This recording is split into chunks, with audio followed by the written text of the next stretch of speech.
Somebody wants to do roll call? I can do it. Okay. Chairman Beecham? Here? Schraubin? Here. Salzwedel? Here. Cadwalder? Here.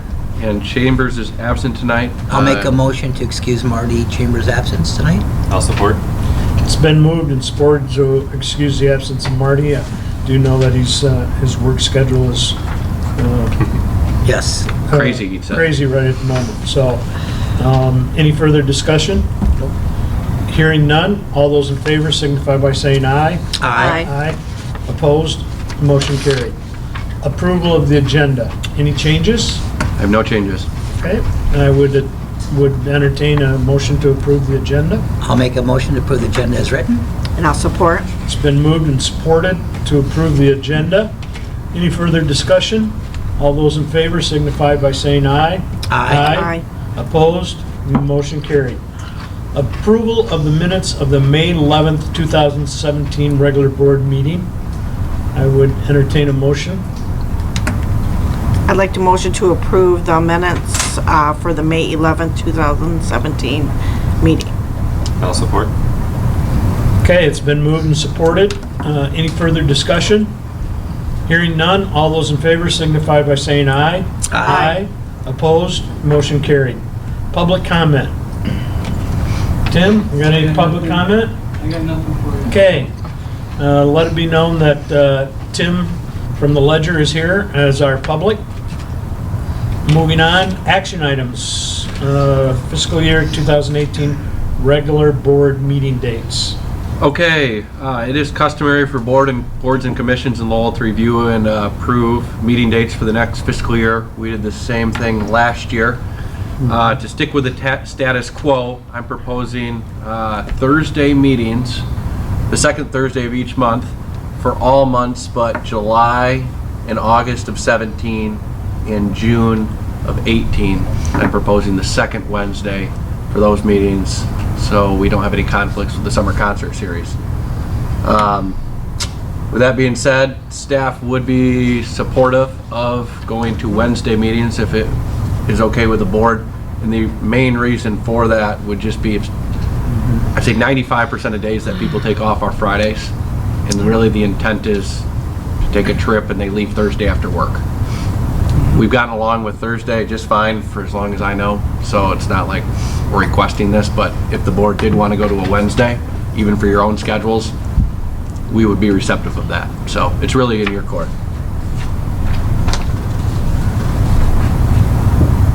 I'd have to,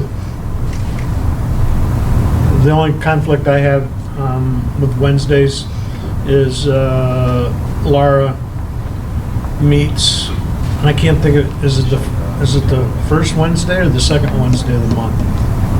I can't remember. So that's, Right.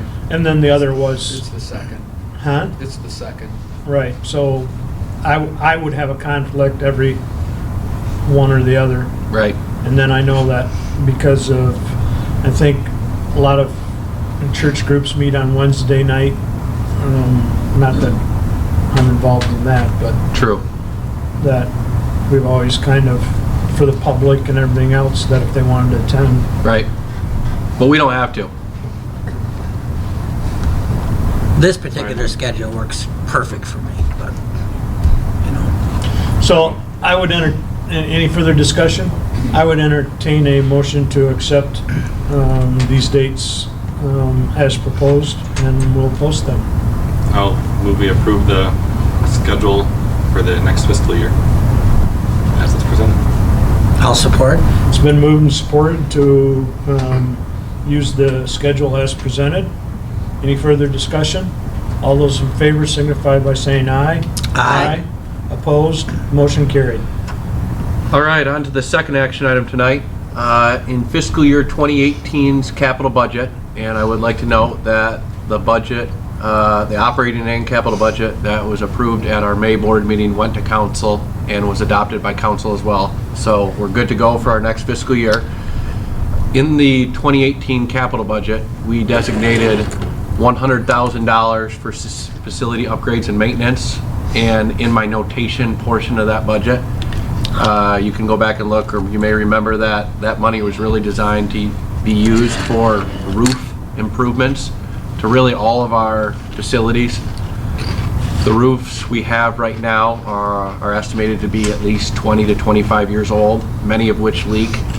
Barney has been dealing with leaks at Chatham, severe leaks, for a long time, and it's really, we're at the point where, hey, you're a $9 million utility, we shouldn't be having our roofs leak. And we now have There's some big the stuff funds there. and cash available to take care of our facilities. So, we went out and contacted 4 vendors, and we only received 2 quotes back. One did not show up for the scheduled meeting, and one just did not respond. But we asked for quotes for a new roof for the line shack, and I believe the board requested that we get that roof repaired when we went through the whole RFP process. We requested a quote for the old engine room at the office building, the lower portion of the office building, the office and generation portions of the energy center, and repairs to the upper portion of the office building. The 2 quotes that we did receive are apples to apples comparisons in terms of what would be replaced and the warranty of the replacement. So the low bidder was Sunray Roofing Incorporated at $90,060, which comes in almost $10,000 under what we budgeted in next year's capital plan. They have done work here before, and I also know they've done a lot of roof work for King Milling. They are 12 to 16 weeks out on their work, meaning we won't incur any charges till the next fiscal year. So that's why I'm bringing this to you now. So we're not going to be using any part of this year's budget for any of this work, and it would be best if it's really 3 to 4 months out to get this on the schedule sooner than later before fall does come. So that's why I'm bringing it to you tonight. So it would be staff's recommendation to go to Sunray Roofing, unless you'd prefer for us to go out for more quotes and improve a threshold of $90,060, seeing that Sunray is the lowest so far. So, entertain any questions or comments. Go ahead. The question I had is, when you said they're apples to apples, right? So what they would be doing to put in is the same basic, probably like whatever material or they use, or I'm not sure of the material. I have to Process, right? defer to Ryan or Ron. What they would be fixing, it said, we need this roof replaced, we need this roof replaced, we need this roof replaced, we need this roof repaired, and that's what they gave us a price to do for a 20-year warranty. okay. It would be all similar type of construction, but in terms of apples to apples on this type of material for the membrane versus that, I didn't dive into that far in detail just because they gave us a 20-year warranty. So I don't care what they fix it with or replace it with. If both of them last 20 years, it doesn't matter to me. Okay, I just didn't know if there was a Yeah. clear difference in, I don't, Right. I mean, So- it's out of my expertise, so. So on each one, when I was looking at Sunray, and I didn't add it all up, they basically put in there a cost of project, and then they put a cost of project, which I'm assuming was an upgrade. The cost of the project line item was a 15-year warranty. We could pay a small additional amount to obtain the 20-year warranty, and that's the cost I listed on the action item spreadsheet, was the 20-year increase cost. Okay, that adds Yes. up to the 90. Yes. Okay. We could pay less for 15, but my logic is we're really only paying $5,000 or $6,000 more dollars, and you really need the warranty in years 15 through 20. Right. You're probably not going to have any problems in the first 5-10 years of your roof. Well, so it looks like they're saying they use thicker material with the 20-year warranty. Did I read that right? The 50 mil Duralast versus the 40 mil. Okay. So it sounds like they know that it's better, and it's Right, right, right. They yeah. can warranty give with it. that extra warranty for that. So is the warranty on just the material only and not labor? If they need to come back and fix it, is there additional charges for that? Because it sounds I like they're believe just it's doing labor and material. labor and material. It does show if the membrane fails at any time, and then I'm reading during the 15-year labor and material warranty, everything including inside damage to roof failure is covered at no cost to the owner. The warranties are issued after a Duralast field inspector has inspected each roof and the contractor is paid in full. Okay, so it sounds like it's covered. So I would take it as Yep. labor. including inside damage due to roof failure. That's, seems like it's a pretty good warranty to do that. Okay. I would, if there's no further discussion, I would entertain, we've given the opportunity to have 4 different contractors. We only got 2 that replied. I'm good with going with the 2. And with that, I'm good with the Sunray. So, I mean, I would entertain your recommendation is Sunray. Yes, it's our opinion that people are just busy. So That's I why they're would, not getting back with us, and you can tell by Sunray's lead time that they're busy too, but So we're looking at, they won't be, starting on this Till potentially for November. 3 more months, so if we tell them tomorrow, maybe can we August or hold, September. can we set tight Well, to them? that's We'll be 4 fine. months, which would be sometime Yeah, September, October. maybe even October. Right, Yeah. like September, October. And then what duration is that? Is it a 6-week project for them to figure? Did it give you that lead time? So if you're looking at October or mid-November, they're finishing it, is it a 30-day, you know? I'm not sure. Brian, do you Okay. have any idea how long that would I take? don't remember Yeah. talking with the That's okay. timeframe on workmanship, I don't know that. Yeah. I think you can do it pretty quick, though, they're not really that huge Yeah. areas. and there's, You're not doing 100,000 square And- foot roof or nothing, you know? you know, there's, I believe we could prioritize, or Ryan could prioritize, you know, Right. Yeah, we want the Which line building shack, is but the the work, line yeah. shack is not, we're not storing anything over there except for community, the showboat,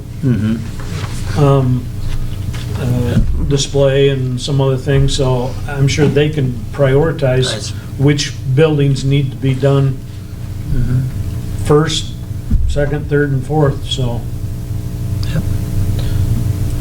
So I would entertain a motion to go with Sunray and get on their schedule. I agree. I guess I'll move that we approved the agreement with Sunray, or we accept the proposal from Sunray Roofing for $90,000 to replace the roofs. And I'll support. Okay, it's been moved and supported to go with Sunray. Any further discussion? Hearing none, all those in favor signify by saying aye. Aye. Opposed? Motion carried. Alrighty, Barney, getting you a new roof. All right. Yay. I know you're excited. And how do I shower? Well, you know you got a blow dryer there. Yeah. Okay, moving on, informational. All right, the first of which is the performance data for the month of May. You'll see that sales for the month were $673,000 compared to really $700 last year. Residential sales were slightly up and commercial sales were significantly down. We did have a 30-day billing cycle this year in residential compared to 31 last year. So actually residential usage was up more per day than it was last year. And commercial billing days went from 30 to 33, or 33 last year, 30 this year. So that completely explains the drop in commercial sales. So people actually were using more this year per day than they used last year. So that explains the sales. Customer count was up slightly compared to the previous month on both residential and commercial. And you'll see that we did have some internal generation last month, just under 34,000 kilowatt hours, and that was Barney operating our new Siemens combustion turbine. And there were a couple days where I believe you actually made some money. Yes. So he was drying off Yay. afterwards. Right. The question I had is, yeah. when you'd mentioned before that like with the smart meters at some point would have a different, you'd be able to see like the picture without having to worry about the billing cycle time, and it would seem more even. When do we think that'll? Well, we installed the meters last September. So until we get to September, we really won't have it. And Megan's been doing this for me. We have been slowly moving the billing cycle to later and later in the month. Yeah. I remember It that. just decreases the number of billing days outstanding, the time value of money. And I think we're close to the 24th or the 25th now? We're at the 25th. The 25th. So from here on out, we always plan to read meters on the 25th, unless it's February. You know, it might have to be the 24th just because the 25th wouldn't give you enough time to actually get the bills out. Starting in September, you'll see all billing cycles be 31 days plus or minus 1. Okay. Next year, you should always see that 30 or 31 every single cycle. Does that make sense? So we have been doing that. Because I noticed like on the app that we have, it has like our billing data from like a year back, but it said, did they divide that by like calendar days or by billing cycle? Billing cycle would be the days.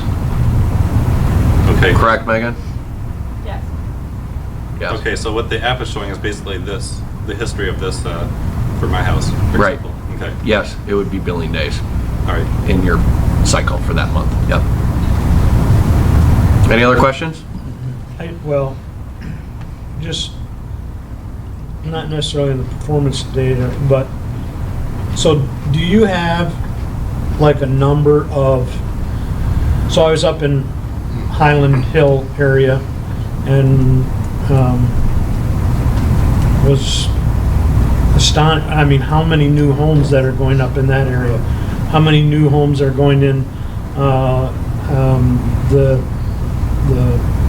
project, Harvest Meadows? Harvest Meadows, how many are going up out Alden on Ridge.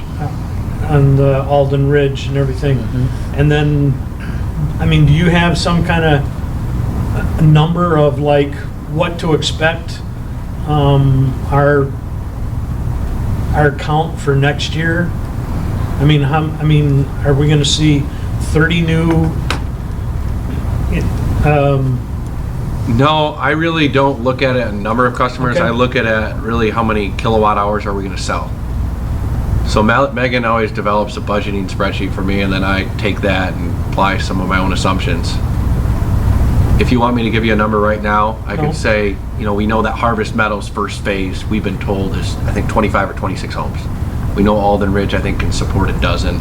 And you're always going to have a few. So I would guess in the next year and a half, 2 years, we could expect this residential customer count to go higher by 30, 35. And then I take that, okay, the average resident uses X number of kilowatt hours, but then there's energy efficiency, so you have some more elaborate equations, but I look at it more from the demand side.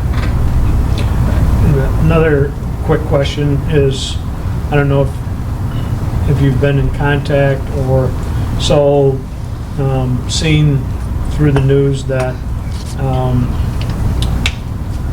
the church has purchased the property, out on 21. Yes, and impact. Impact Church. So that would be one of our customers, a new Yes. customer out there. Yes. I mean, obviously, we're gonna lose what. But it's gonna be equipment and bigger. Everything, but it's, right. Something else will use the building where they're at now. Hopefully. Yeah, like new companies, when I know that King Million's going to expand, when Rhonda Tire is going to expand, when Lake Michigan Credit Union's coming to town, when Impact is moving, when we have the new Big Boiler Brewery, I do take that into account in our load assumptions. The MPPA has like models, and they pay for a lot of high-level data, and they apply it to like different regions of the country or different cities. But then I actually talk with Brent Henry, the head of energy and power supply there, and say, yes, I see your model, but I know what's going on in our own city. I would like you to change your assumptions. You know what I'm saying? And that affects how much power we supply on the market and we buy in the day-ahead market. Does that make sense? So yes, I do use what's going on mainly for how many kilowatt hours, not in terms of customer count. Okay. And you got to figure what a normal house will use for kilowatts, so if I'm adding 50, here it is. Right, I'm just gonna Yeah. take the average. I'm not gonna say, Right. well, this one's 3,000 square feet, you know, I'm Right. just. Yeah, No. exactly. This guy's getting a hot tub. Oh, if he's a frugal Dutchman like me, he's gonna shut everything off and still use less than the average, so. You're Dutch? I didn't know. Yes. Donder Sloop is Yeah. Dutch? Look at his feet. Huh. Yeah. Any other questions? So Oh, good. my question is, right out of the chute with these new houses, they're going to have the new meters there, Yes. correct? Yes. Gotta I get know an it sounds option. silly, but I just wanted to ask to make sure that we're right on board with We that. have probably 50 to 70 spares right now, We're right? down at 50 right now. Oh, we are? We're getting Okay. close to a reorder point on those. Yeah, Okay. Yeah. okay. Moving to the middle of the page, March KWH requirements. Very, I mean, we're within 50,000 when you consider 6.5 million, so very equivalent March of 17 to March of 16. And the peak demand in April of 17 versus April of 16, again, very equivalent, just down 3% or so. No change in the billing statistics. That happened a couple months ago.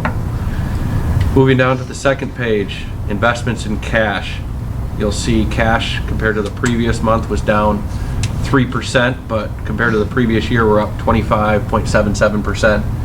Again, we still have the note that our cash compared to the previous year is up so significantly because we have $605,000 extra dollars in our bank account that will be dispersed for the compressor when we receive it, which Barney's indicated is being built, and we knew it was going to take 4 or 5 months, so it'll be here later this summer. But that's going well, and we won't be invoiced for portions of that until they meet different milestones.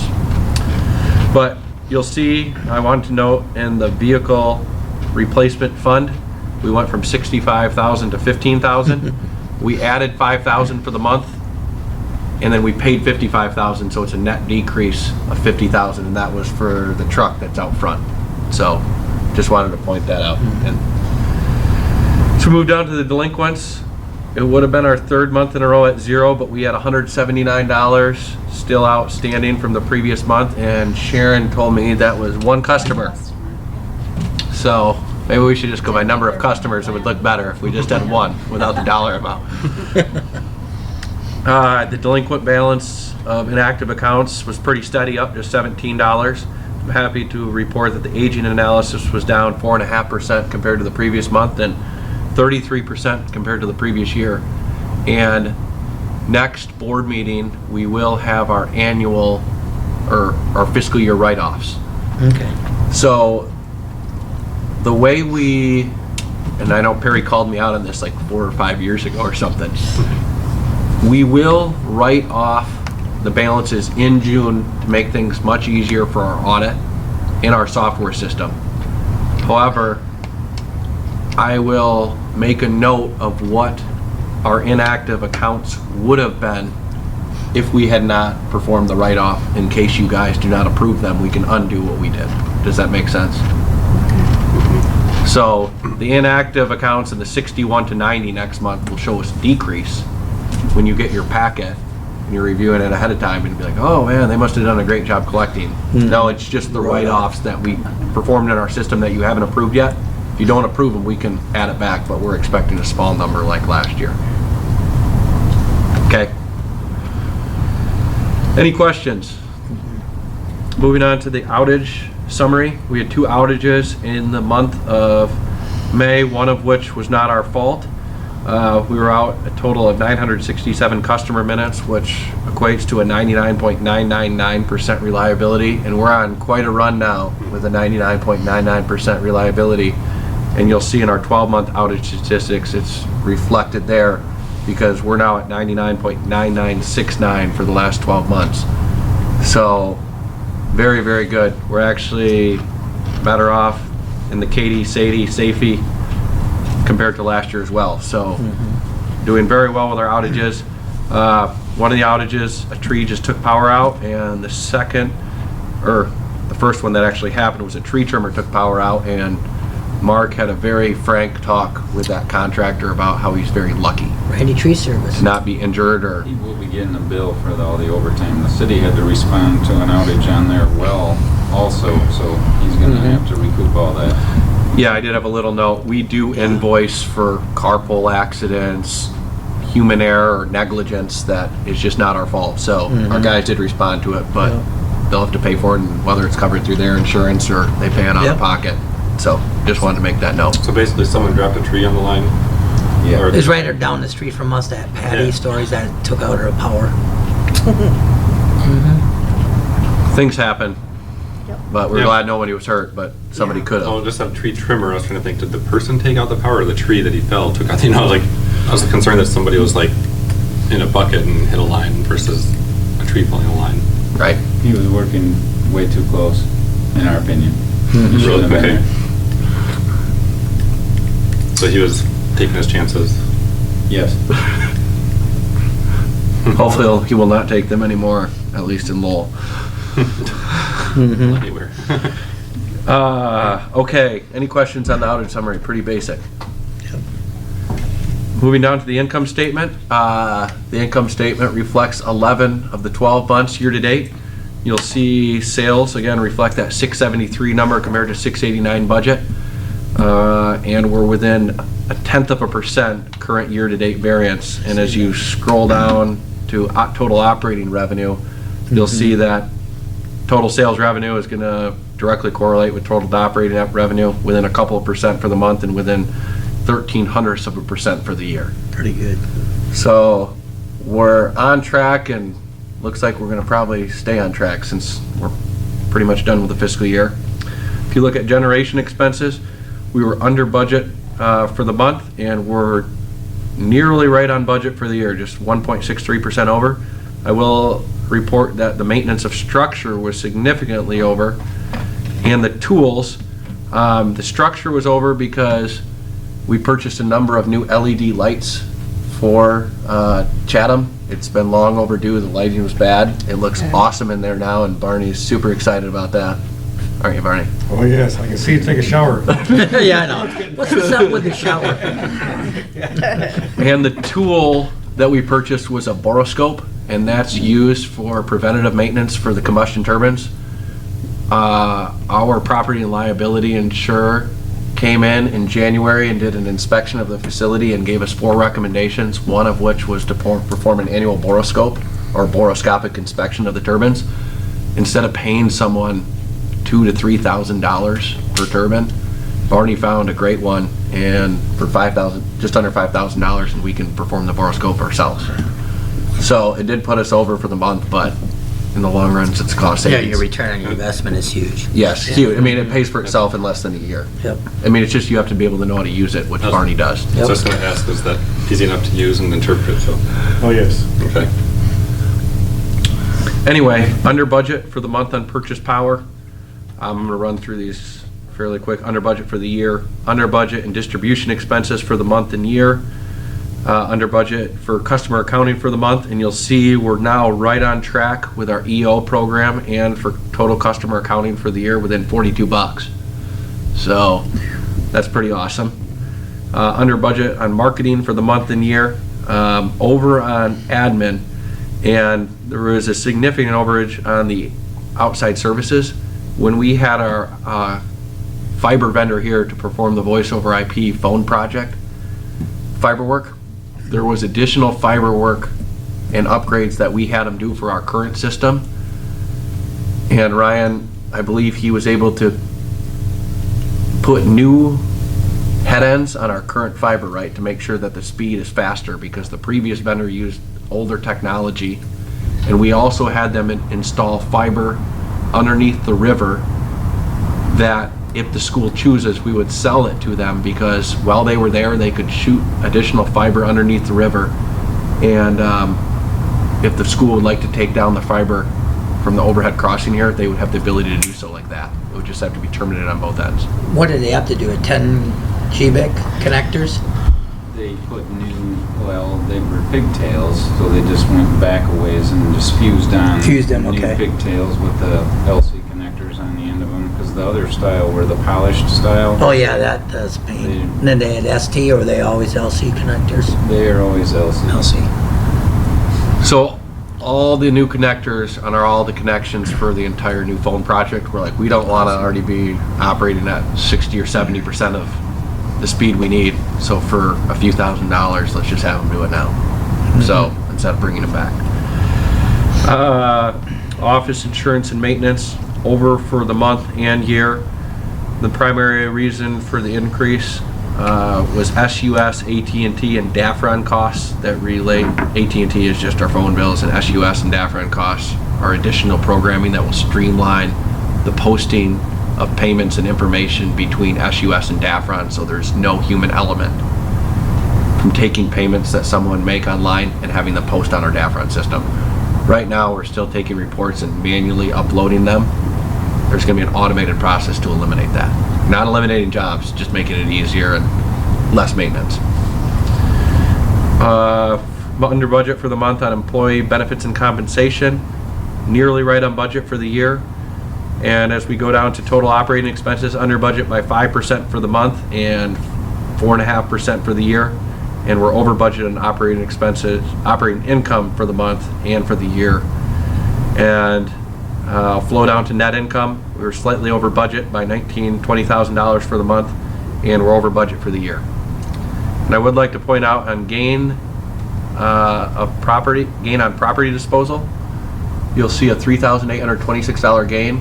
This was the sale of a truck that we have not used in 8 years, and actually the DPW, Light and Power, and the fire department all sold vehicles on the same auction site at the same time. So Ryan, do you have anything further to say? Sold the truck, made $4,000, and we haven't used it for a while. So What kind of It truck? was old digger derrick for setting poles, Okay. augering holes and setting the poles. It was really old. It was out of date. We were never going to use it again. just wanted to point it out. We found a way to make an extra $4,000. It's been sitting there since I've been here. So might as well clean up the area and make $4,000. So any questions on the income statement? Okay.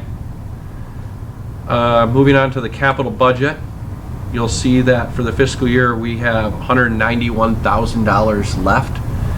The primary reason for this is a number of our 4160 to 12447 projects have been delayed, primarily due to the fact that John has been off on workers' comp for the last year. That's just kind of strapped what we can or can't do.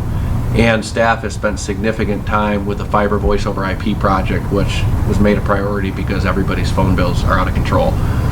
With that being said, we will be able to carry this money over to the next fiscal year, and I am confident we will be able to get the projects that we say we need to get done in the next fiscal year will get done. So in the last month, we spent $32,000. Most of that was spent on the fiber voice over IP project, $16,000, $10,000 on equipment, materials for the Harvest Meadow development, and then $5,000 funding the vehicle replacement fund line item, and then a few thousand just for other line items. So in good shape here. Any questions on the capital budget? Alrighty. Moving on to the manager's report. No update for the MPPA. The board meeting takes place next Wednesday, and there will be a closed session meeting about the wind purchase power agreement, as there is good news that there may be some alternatives for us that I can't share right now, but we are going to be talking. There's actually made attendance required at the next meeting. Normally whoever's able to make it can make it, but they made attendance required. So they sent out an email last week and had they accept or decline, and they've been encouraging people to be there. Okay. Big update on the MMEA front. Perry probably knows about the Great Wolf Lodge case that moved through the courts that MMEA has been involved with for the past number of years. But in a nutshell, Great Wolf Lodge wanted to receive electric service from Traverse City Light and Power. The courts ruled that because Traverse City Light and Power did not originally service that parcel of land, they would not be able to serve Great Wolf Lodge. That the original utility that served that parcel of land maintains all customers on that parcel of land going forward, whether or not there's a customer, that customer goes away, there's no customer for 50 years, a new person comes there, that utility that once served that parcel of land gets that customer. It's a big problem for Traverse City. Well, it went to the Supreme Court, and the Supreme Court, in a unanimous 7-0 decision, reversed that ruling. And as you can see, it's pretty technical, but basically they said Rule 411 does not apply to a municipal utility, which Traverse City is. And it also does not apply if, let me just read it. It says, a customer is defined as an entity that receives electric service, and the phrase already receiving means that service needs to continue into the present in order for this to apply. So the rule was inapplicable because the cases involved municipally owned utilities, and MCL did not prevent either property owner from switching electric providers because consumers had discontinued service before the provision of service by a municipally owned utility. So basically, this was just a huge win for Traverse City Light and Power. And if there's ever a customer in a township that needs to choose between Light and Power and consumers, they'll have the right to choose us, even though consumers may have served that parcel in the past. Does that make sense? Yep. So just a legislative type of update, and MMEA, through our membership dues, as well as the other 39 municipals, we paid hundreds of thousands of dollars in this court case, again, amongst 5 years and all 40 of us, but to get to this point, and we did win. So this is final. So this is very good. I remember Greg Pierce talking about this years ago, and we finally got the result. So good news. And we're gonna have a conference call next week about it to go in depth further. I really just plagiarized Jim's email and copied and pasted what he sent us very quick. So APPA conference, the national conference is in Orlando, Florida. Runs from Sunday, June 18th through Wednesday, June 21st, and I will be attending. This is the first national conference I've attended, and it really is the conference general managers need to be at, and that's Dave Walters, the general manager of Grand Haven and former CEO of MPPA, saying that it's probably the best place to network and hear industry-leading speakers. So I'm going to be heading down to Orlando for that conference. Too bad it's not in February. I know. It's gonna be Yep, hot. and Lindsay's not able to attend. She's out of vacation and sick time, so I'm just heading down there by myself and going to the conference and sweat it out. There you go. Biodigester, nothing really new at this time. The city and Light and Power and Lighthouse continue to work towards a solution, and obviously anything that transpires will be brought to the board and council in open session for any type of decision. 5-year plan, significant progress was made, and I'm going to let Ryan expand on the progress because it's really him and his team's glory. Oh, we were able to have some outages on Performs and St. Mary's Church to get some more overhead lines removed and kind of make more of it underground right behind our warehouse or the energy center. And the Performs one, we got that out of the way this past Sunday because that's the only day that they're not in operation. We didn't want to inconvenience the customer in any way. We let them choose what's the best time to have the outage. And guys were just really doing a great job. They were really busting it this week. We got several spans of wire installed back there. We just have a small amount of work directly behind the warehouse, and then we're going to be completely done at the south end. Then we're going to move up onto Foreman Street and finish it at that end. And we're kind of really trying to get this thing done by the end of June. We'll see what happens. When you do these types of maintenance, Ryan, does this count towards your outage at the overall minutes for the month? Being a scheduled outage, no. Okay. So I would like to thank Ryan and Yeah. I believe Justin and Mark came in Sunday. So Yep. appreciate you guys doing that. Thank you. Other system projects, the distribution department spent the last month catching up on work orders and kind of like we talked about earlier, preparing for temporary service to new businesses, specifically like Michigan Credit Union that you see is coming right on M21. So that's great. And then I want to spend probably 3-4 minutes talking about this week's stack test. We hired Network Environmental to perform our stack test, and they were on site Monday, Tuesday, Wednesday, and we had OnPower come back because they needed to make adjustments in our software package to turn back or eliminate the trim. Correct, Barney? Right. So what the trim was doing in the software package, So explain what the trim is. I'll let Barney explain the technicality of the Yeah. trim, but I was going to explain kind of what the trim allows for in the software package. Well, the trim was put in quite a while back. And what that does basically is lie to the engine about temperature. So it can maintain a certain temperature, but actually the temperature would be higher, so you get more horsepower, you get more heat for the boiler that was attached to it in its previous life.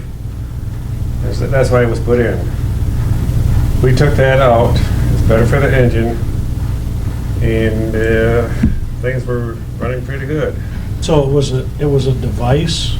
It's an analog device that goes in the, it's a thermocouple harness that takes the heat and transforms it into a signal to be read out by the console, by the program. So you're just altering the feedback into the system in terms of how hot the system really was. Right. To prevent it from changing its operational mode. Right. And they could do that in the past because there was a boiler and a burner at the Ford plant. Right. We don't have that. So if we have this trim in here, the engine will actually get too hot. The software will allow it to keep running, and we could have a fire or and Or damage. anyway. So this was done this week, and it's proper and it's normal, and it just means we lose a little bit of output, and it was great. So OnPower is here to correct that.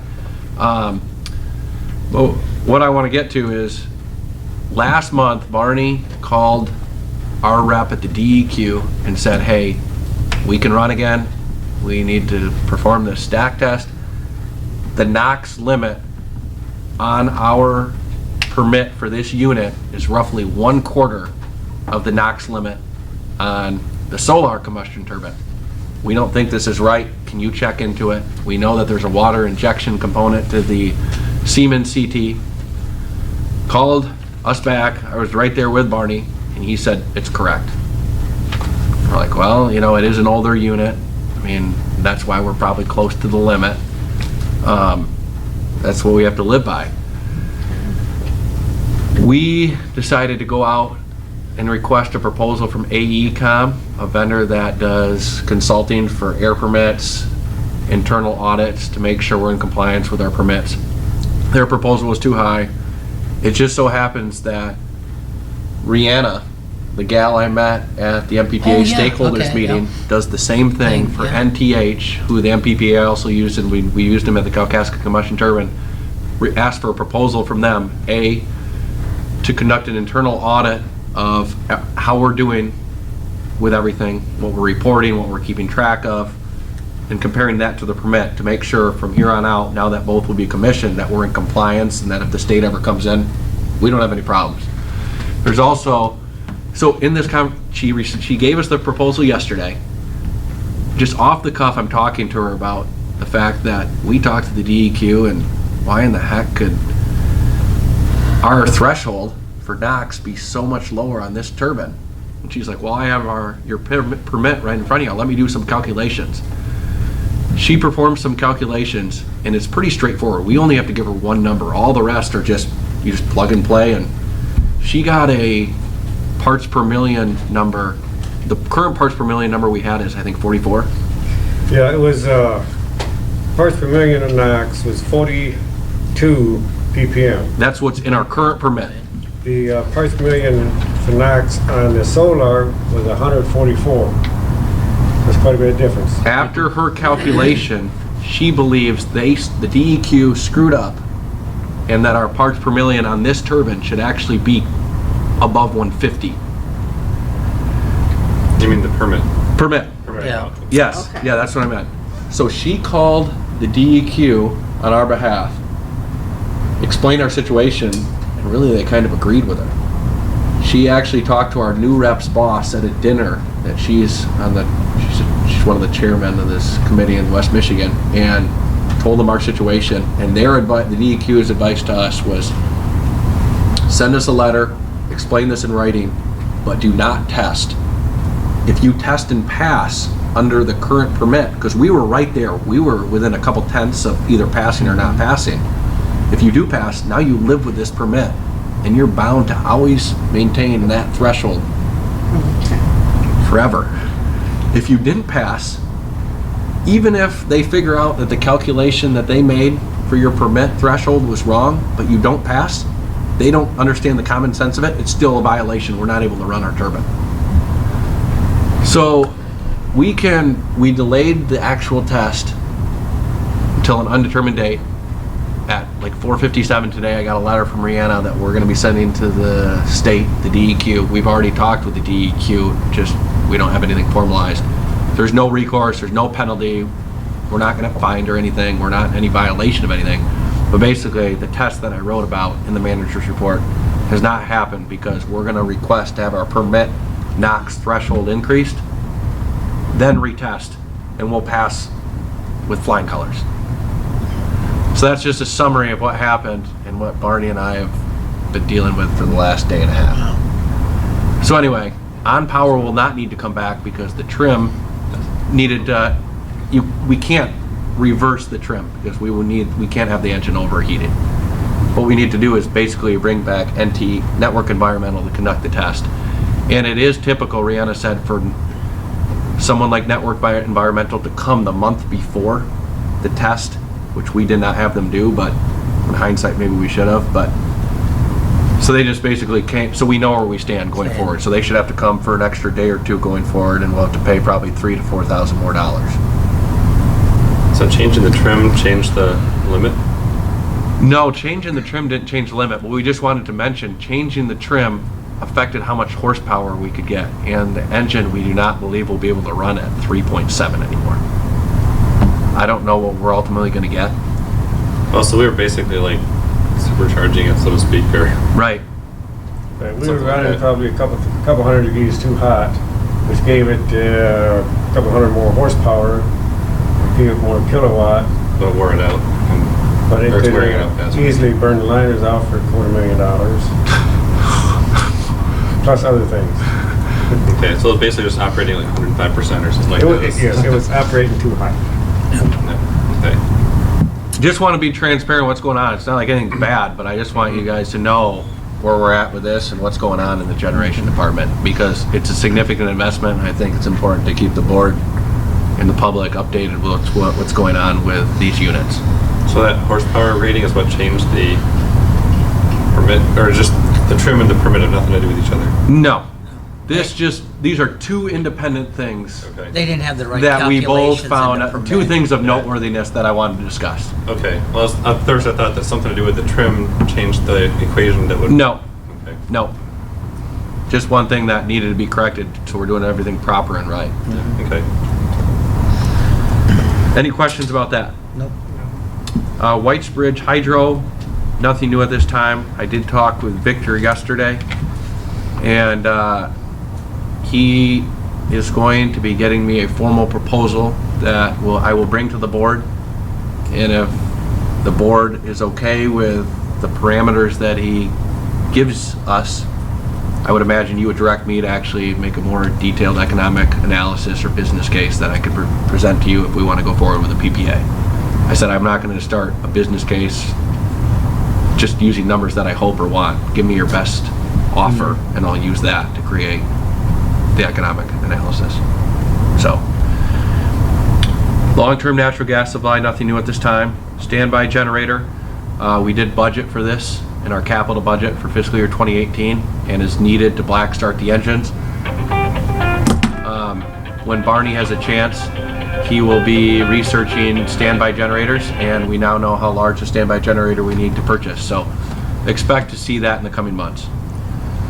Community solar, nothing new at this time.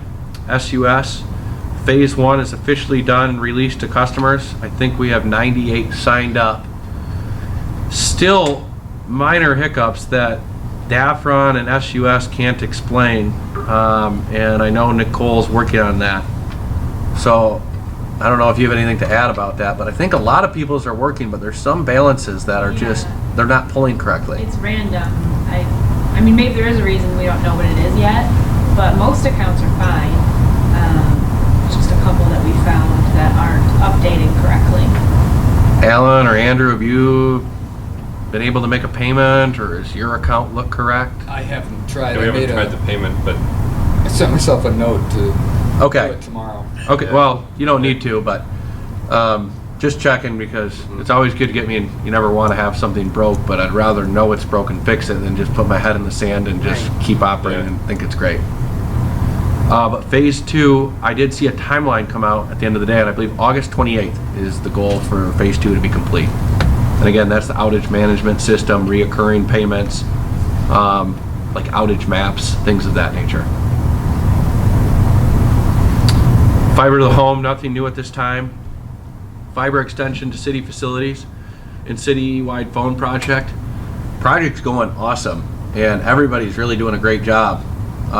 There was a change in the go-live date, and really not because there was a problem, but because after much conversation between IP Consulting, Adorio, Core, Highcom, and Netlink, the 4 IT vendors as part of the project, they said for the long-term success and viability of the project and for security purposes, they would recommend purchasing a separate internet line that is only used for the voice over IP project instead of taking the current internet line that's used for the data network, partitioning that and using it for both. So it's costing us between the 8 departments, I think like per department an extra $12.50 a month. So it's very minimal. But it is a dedicated internet line that will be installed tomorrow. But Betsy is going on vacation, bless her heart, she deserves it. So the next date that actually works for all vendors to go live is June 22nd. It will be taking place after 5 p.m. amongst the city, and the vendors will be on site till whenever it's finished, so it could be midnight. The new phones are here. Everyone has them in their office. Training will be happening on Wednesday the 21st at the police department. There's a schedule that's been put out amongst all departments, and people have signed up for their new phones. So everything's going really well, and I would hope that we'd have it done earlier than June 22nd, but we did commit to a June 30th finish date, so we're still going to be 8 days ahead of schedule. So that project is nearly finished, and it's been very much a learning experience for me. The IT world is something I do not want to get into. Line Shack. That's what people say about accounting. What's that? That's what most people say about accounting. Well, accounting's great. Ask Megan. Great. Love it. Nothing new with the Line Shack. Again, Mike and I just need to spend time with the RFP, and it just hasn't been a good month for that. Harvest Meadow condominium development. We did get word that paving will begin 2 weeks from now. Our road crossings have been installed. We're just waiting for the green light to start trenching and installing conduit runs, and it's been very, very good communication between all the vendors and all parties involved, so everything's going really well. Everything in that project will be underground then, I take Yeah. it? Except for the streetlights. Right, yeah, okay. Well, it makes sense. Maybe we're doing new ones that glow. Ryan, that was a smart count. That was good. That's Yeah. the word, streetlights. I didn't Yeah, ask. that's gonna be a beautiful area to have everything underground like that. Yeah. It's gonna be Yeah, it's gonna be beautiful. cool out there. Well, I have a few to add after this. Our website can still be found at www.lowell-light.org. It's live and it looks great. There are many improvements, and I think the biggest one is probably just the ease of navigation. A lot of just pertinent information, able to pay your bill, what are the rates, stop or start transfer service, things that people call for, they can now easily find answers to or able to do themselves right on the internet if they so choose. And especially with the touch interface. Right. It's a lot better on that site than the old. Right. Are So you keep, go ahead. Yep, nope. I was gonna say, are you keeping data on how many people come in, what they're looking at, things like that part of it? I'm not. I don't know. Right. You can. I know there are some search engines you can do that kind of stuff and that part of it, and just see where they're going, what they're spending time on, so you can kind of get some good, I feel, what are they spending time at doing, so. We should, That's really good. Sharon or Megan, can Yeah. you ask Betsy of how we can look at that, or? Yeah. Betsy did build the Yeah, website I for think us, so I'm sure she has a You way to could look just at see it. how many Analytics. people Yeah. looked at it, Plug but you in couldn't tell analytics specifically that will what give they you all the looked detail. at when they were in there. Yeah. So, Yep. So, yeah. That's a good idea.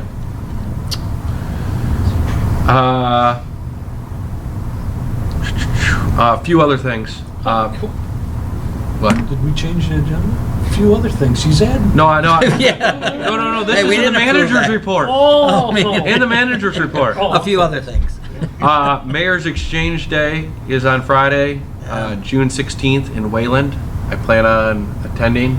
I know some council members and Mike and some of the city staff's attending, and they were here last month when I was in Italy.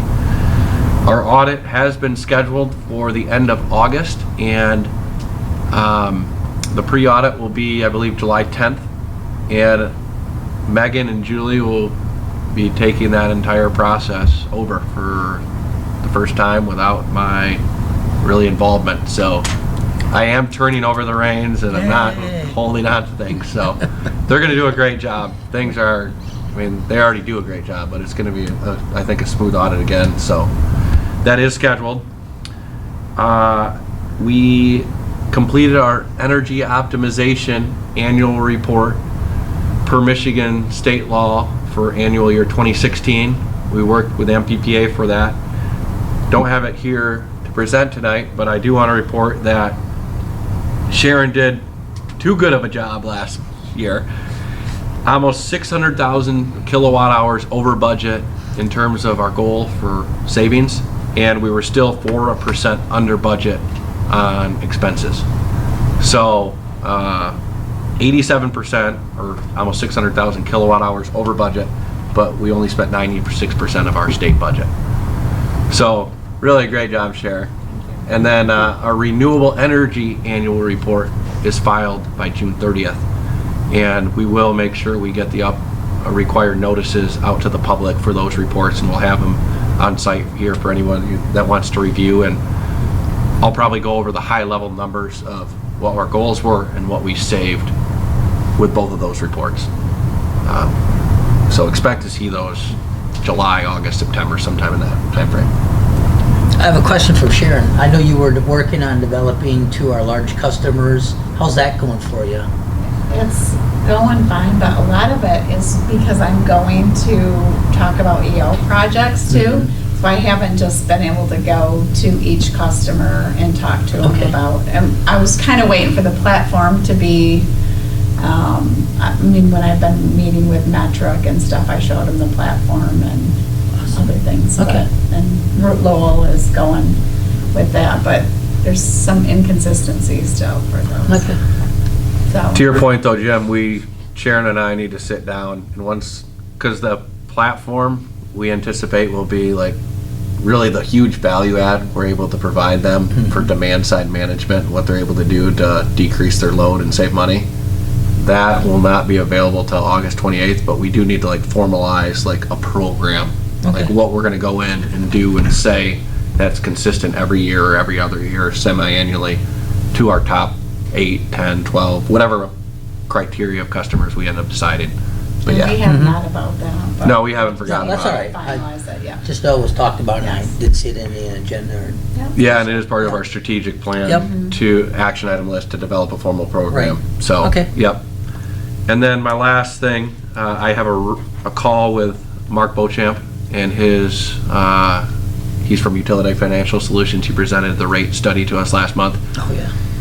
He has developed the rates. He sent it to me actually today. We have a call next Tuesday to go over those. And then in the coming months, we would bring those to the board for formal adoption. And those show the change in customer charge and energy charge and demand charge. And they do an analysis of how low use customers are impacted and high use customers. So we do have that call next Tuesday. So that'll be coming to the board in the coming months. But that's all I have. And we're at 1 hour even. Whoa. Payables are in your packet. Yep. Okay, and then in your packet, scheduled meetings. And then our next regular Lowell Light and Power Board meeting